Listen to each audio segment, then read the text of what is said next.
Thank you so much for the opportunity to share a few thoughts with you. As you heard, I am new to Wheaton College. My wife and I and our 4 children moved here in the summer of 2015, and I thought I'd begin with some family introductions. I was born and raised in the Netherlands, and I want to show you a picture of my grandparents. My grandparents, and actually in this picture you see my mother as well on the far left-hand side with the total 1950s glasses. That's my mother. So now my grandparents were pastors of 2 tiny little churches in a small town named Almelo in the Netherlands. And even though they worked in 2 different churches, they really never received a salary from either of those churches. And back in the day, they basically made a living because people in the church would bring bread and chickens, and they would put some potatoes on their doorsteps. And this is, maybe you know what this was like, but this is simply how they made life work. Eventually they ended up having 5 children, but every day they ended up having to trust in God's provision. They had to trust that God was enough. My mother was born in 1943, in the middle of World War II. And halfway through the war, my grandparents learned through their networks in their local church that there were several members of their church that were involved in the resistance movement against the Nazis. There were also several people in the community who were of Jewish descent, and they did not have a place. They had nowhere to go. Of course, Jewish families were being rounded up and sent to concentration camps. And so my grandparents decided that they needed to do something, but they had one massive obstacle. The church building where their church was housed at the time was a large and beautiful building, but it had been confiscated by the Waffen-SS in the Netherlands as their regional headquarters. And I actually have a picture of the building where this is in a small town in Almelo. Right now it's actually been converted into this swanky hotel that you see here. But you also there's also an older picture of what it was like. So this was their church. Now, and let's leave the picture up there for a moment. You can see there, just by the sheer height of the top floor, that the top floor of that building had been taken over by the SS as their regional headquarters because it allowed proper surveillance of the entire area. For some reason, my grandparents thought it was a great idea that because the Germans were on the top floor, they could use the basement of that same building to hide the Jews and the resistance workers. And I remember every single time that I met with my grandparents, they would tell us the story and they would bring out these pictures of what it was like to have several families living underneath in the basement. And I remember asking them, what were you thinking? Like what kind of risk is this? Who does this sort of thing?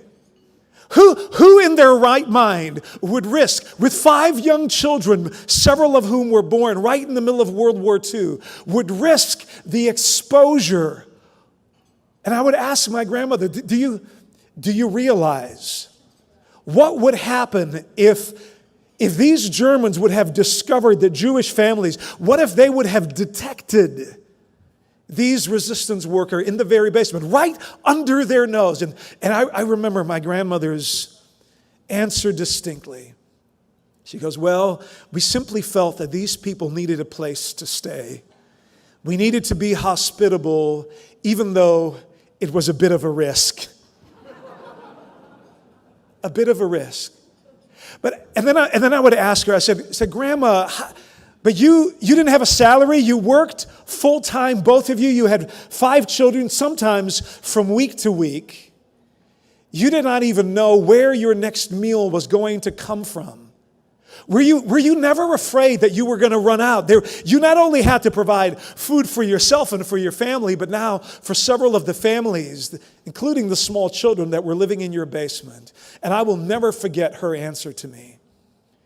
She said, Tim, in the kingdom of God, there is always enough.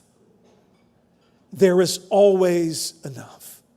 And as far as they were concerned, the risk, the cost, the sacrifice, the daily acts of trust were a simple logistical challenge.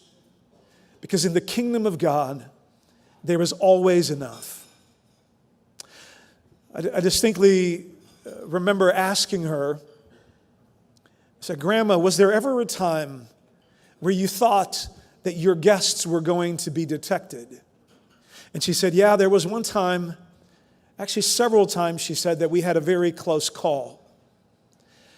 At one point, it was late on a Sunday evening, and all the church services for the day were done. And it was really supposed to be your grandfather and I in the building. But one of the German soldiers had come from the attic downstairs to go into the kitchen to get a cup of milk.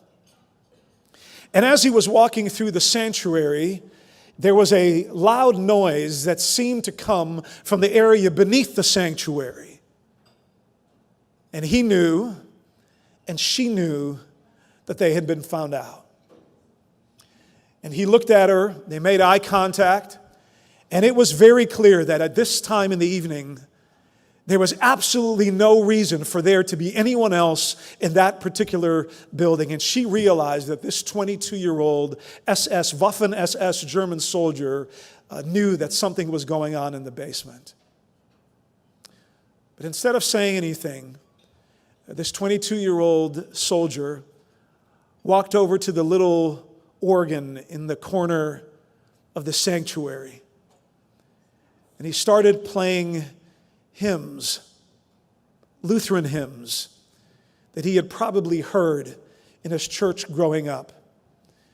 And as he started playing those hymns, he motioned to my grandmother, shh, shh.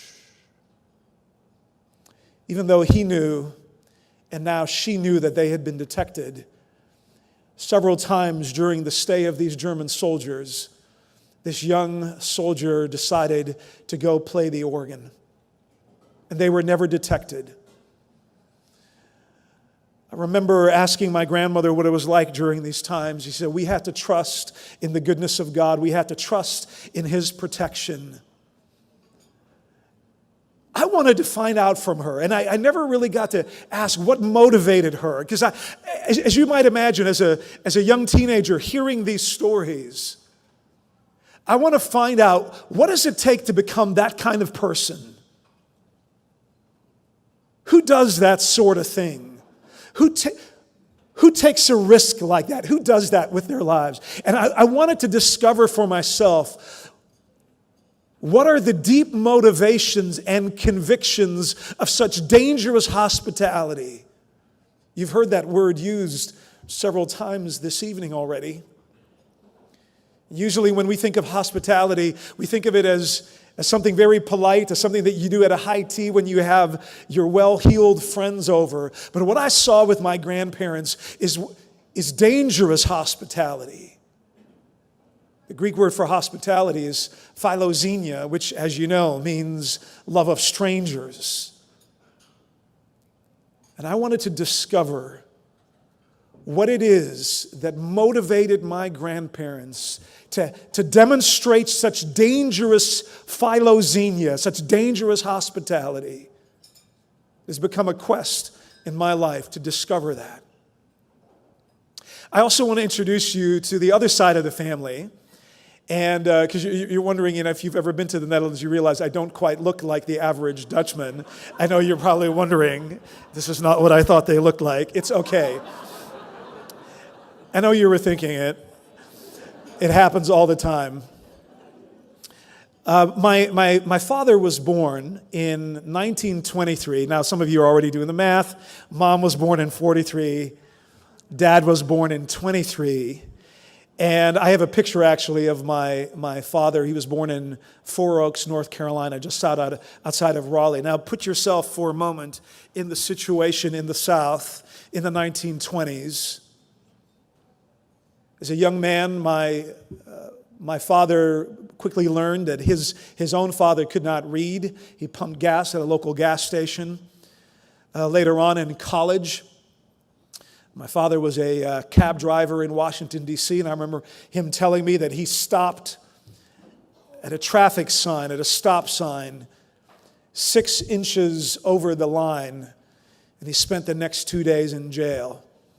You might imagine what it was like growing up in the 20s and 30s in the South. Later on, he ended up serving in the armed forces, served in a black battalion that landed in Normandy about 8 days after D-Day, and their job was not to fight the battle, but to clean up on the battlefield. And so I remember my dad telling these stories about dog tags on the beach and trying to connect body parts to dog tags and burying their fellow soldiers. While he was in the armed forces, he realized that he had a tremendous voice, and he wanted to become a singer. He studied in the GI Bill. Through the GI Bill, he got an education, and he became an opera singer. And one of the things that I remember him telling us, that when he lived in Washington, D.C., as a college student trying to make it in this very odd place for a very black man from the South to become an opera singer, there were 2 ladies in the neighborhood who went to a church who seemed to take a liking to him. And I remember him getting a twinkle in his eye when he told us about these 2 ladies, because he says, that was the first time that I actually talked to a white person who was kind to me. He said that to his great surprise, that in the early 1950s, these 2 elderly white ladies invited him to his home for dinner. Now, you might imagine that this was not done at the time. He was given specific instructions. He was told to use the rear entrance of the alleyway to the house. He was going to come at dusk so that he would not be detected, because these 2 ladies realized that there would be a significant social cost to their dinner guest. Their friends, and regrettably even probably their church members, would not look very kindly upon such an evening of hospitality. But he was invited to have a meal. And I remember him saying that because they offered this simple meal, this hospitality, they cooked my mom's favorite food. They cooked a meatloaf. And over simple conversation over the table, where they showed interest in him, they showed that they cared about him and that they believed in him, they recognized his humanity. He said, I felt like a human being. I felt dignified again. And this was the first encounter that he had had with a white person that did not feel dehumanizing to him. Now, you might imagine the implications for these 2 elderly ladies. They were severe. Soon in their community and in their church, they were known as the nigger lovers. This is the way they talked back then. And my dad knew of their sacrifice. And he knew of the anxiety and the turmoil and the distress this would bring to these ladies. But they practiced dangerous hospitality. And it breathed life into him. And it gave him hope.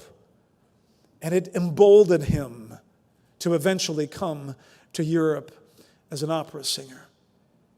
Well, thank you for indulging me in these family stories about my grandparents and about my father as well. But the recurring theme is this question, this burning question is, what makes someone do that? What makes someone practice dangerous hospitality like that? For the last few years, I've been doing a lot of reading about ministries and movements of people that did this. I've learned about the story of two Presbyterian pastors, a husband and wife, in a little village in the southeast of France, Le Chambon. Pastor Trocmé, I have a picture of him as well, also in World War II, realized that there were trains headed for Germany almost every week going through their little town. And for some reason, these trains, housing lots of children often, some of them Jewish, some of them gypsies, would actually be able to make a stop in their little town. And Pastor Trocmé and his wife decided that they needed to do something about this. They encouraged all the members of their church, one by one, to take a child or a family or maybe a husband and wife into their homes. During World War II, history tells us that more than 5,000 people were welcomed in this little village of Le Chambon, France. Now, I did the math. There were about 5,000 residents and 5,000 people that had come through there that found refuge. They found shelter. They found safety away from the peering eyes of the Vichy government. Someone asked Pastor Trocmé, "What possesses you to do this dangerous work? Why would you practice dangerous hospitality like this?" And he says, it's an ordinary thing to do. It's really not a big deal at all. But they were hungry and they needed to eat. They were without a place. They needed a home. And we want to do whatever we can do to push against the darkness. Pastor Trocmé and his wife called the work that they did their kitchen struggle, because most of the time the struggle took place in the kitchen. And they believed that this is where the battle was won. This was the place where you end up having to show that you trusted God for protection and provision and preservation.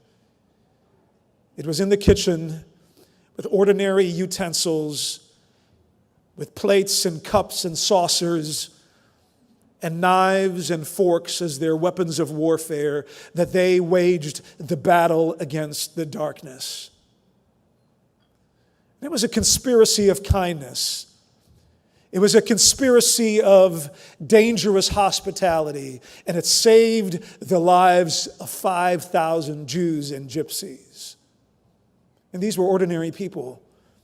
They were farmers and peasants.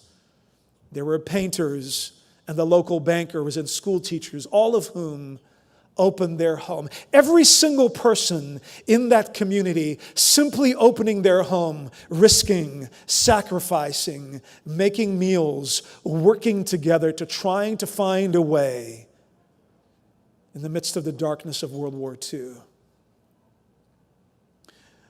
A few weeks ago, I had the opportunity to visit the Outreach Community Center. And it actually prompted the same kinds of questions that my grandparents' story and my parents and my father's story and the story of Le Chambon provoked. What makes people do this for 5, 10, 25, 40 years of a kitchen struggle, of dangerous hospitality? What moves you? What motivates you? Why do you do this? Why do you give hundreds of thousands, in some cases, millions of dollars to do this? It is so crucial for us, if we are going to live lives of significance today, to discover the answer to that question. Through years of study, I've come through one particular passage which for me holds the answer to all of these questions, and I want to share it with you briefly. It's in an interesting spot in the Old Testament, tucked away in the kind of the dark corners right behind the Ten Commandments. In Exodus 23, verse 9, we read this. You shall not oppress a sojourner. You know the heart of a sojourner, for you were sojourners in the land of Egypt.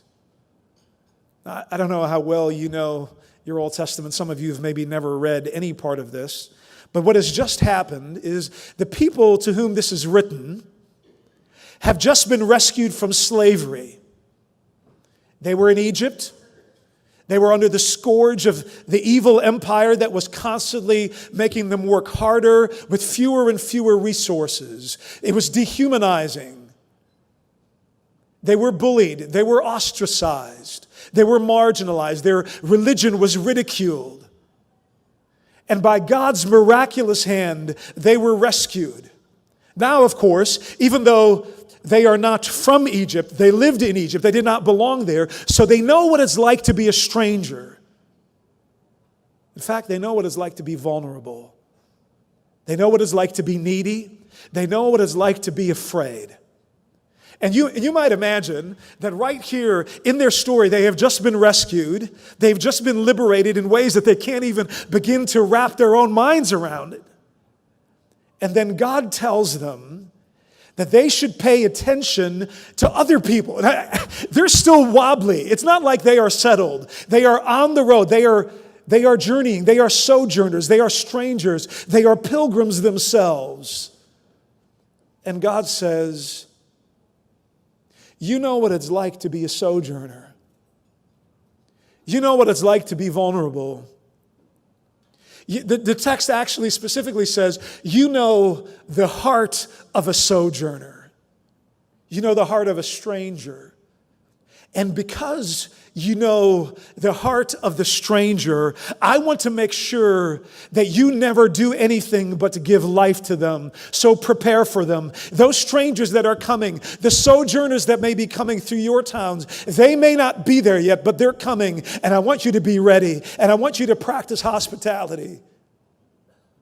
You might imagine they're saying, well, we haven't even gotten settled in our own tent. We're feeling a little wobbly. Our tent is not big enough. We don't have resources. We don't have stability. We don't have the cumulative effects of our own resources that we are able to harness so that we can practice hospitality for others. But no, God says, you know the heart of the stranger. And so he is using their experience. In fact, he's using their suffering. He's using their pain as the most fertile resource for the ministry that is at hand. And he says, because you know what this is like, because you can empathize, because you've been vulnerable, this is why I want you to practice hospitality. I don't know if you've ever felt vulnerable or alone. How many of you've ever felt vulnerable or alone? I guess if you've been through middle school, that probably qualifies. But if you know what it's like to be on the outside looking in, if you know what it's like to have been ostracized or ridiculed or bullied because you looked different or because you weren't as smart as everyone else or because your home wasn't as stable as your friends or for whatever reason, my hunch is that many of you who are giving thousands of hours and dollars to outreach have some experience in your life where you know exactly what it's like to be vulnerable. And what Exodus 23 tells us here, that it is exactly your pain. It is exactly the parts of your life that are tender and vulnerable, that have been lonely, that have been on the outside looking in, that become God's most fertile means to make you a person of life-giving ministry to someone else, because you know exactly what it's like. You know the heart of a stranger. And so the word to you tonight is to not waste your pain, but to access it, to remember that you too have been a stranger, that you might live here, but that this is not home for you. And that because of that, you are able to empathize and to teach and to coach and to mentor and to raise money and to lead and to volunteer because you know the heart of a stranger. There were three major discoveries for me. Three things that I have discovered. That is the red thread through what my grandparents did, what my father experienced, what I've seen at outreach. And these are three discoveries. The first discovery, the first thing that makes this possible is that we begin to trust that God is a God of more than enough. This is what the Israelites had to experience. They had to realize that God knew what He was doing, that He had a plan, and that it was going to be His protection and His preservation and His provision in all things, and that with Him there would always be enough. It's almost a discovery of a new economic system, a divine economy. But this is the first discovery. That God is a God of more than enough. That He is a God of abundance. That He is a God who gives beyond measure and beyond deserving. This is a crucial discovery that leads to fruitful ministry and to sacrifice, not just for a few months or for one summer, but for 5, 10, 20, 40 years. It can only happen when we begin to trust that God is a God of more than enough.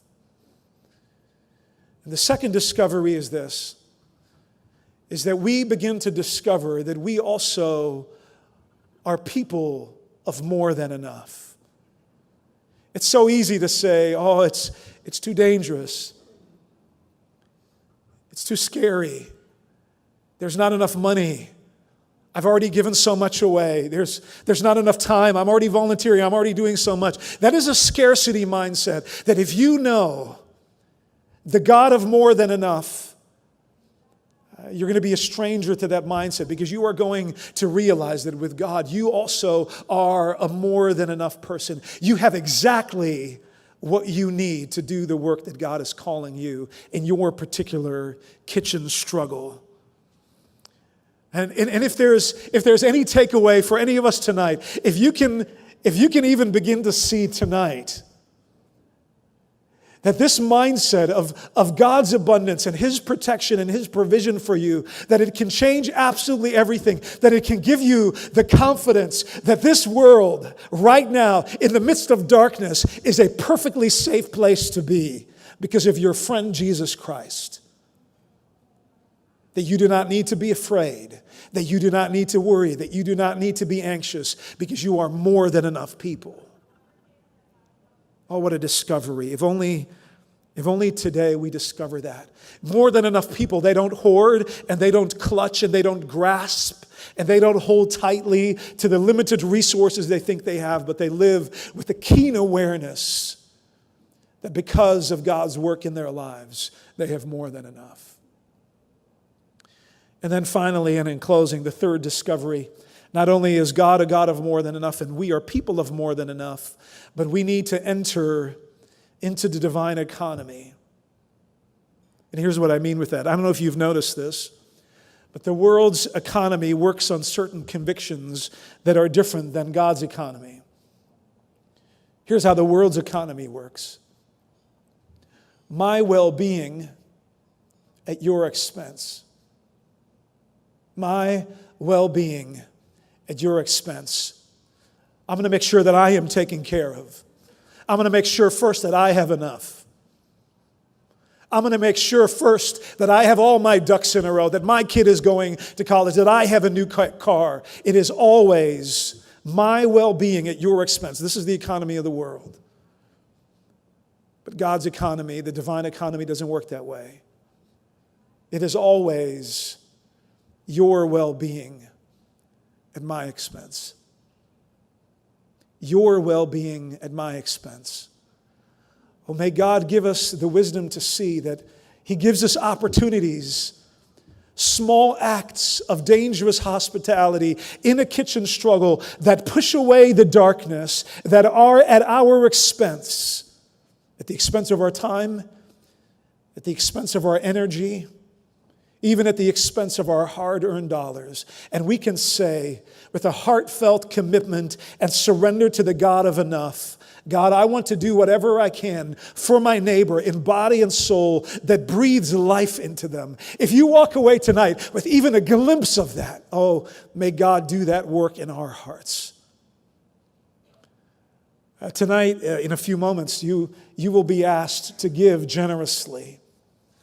And I hope that in these moments, you will discover the divine economy. And not only to give of your resources, not only to give of your money, but to give of your life, to give it away liberally, to give it away dangerously, sacrificially, so that you can enter into the divine economy. Your well-being at my expense. This past weekend, we've celebrated Easter. And if there was ever a perfect reminder, the fact that we have been on the receiving end, our well-being at Jesus' expense. May everything we do mirror that and model that. And may you, the people of the God who is more than enough, experience the exhilarating joy of serving Him and doing good to others. May God bless you.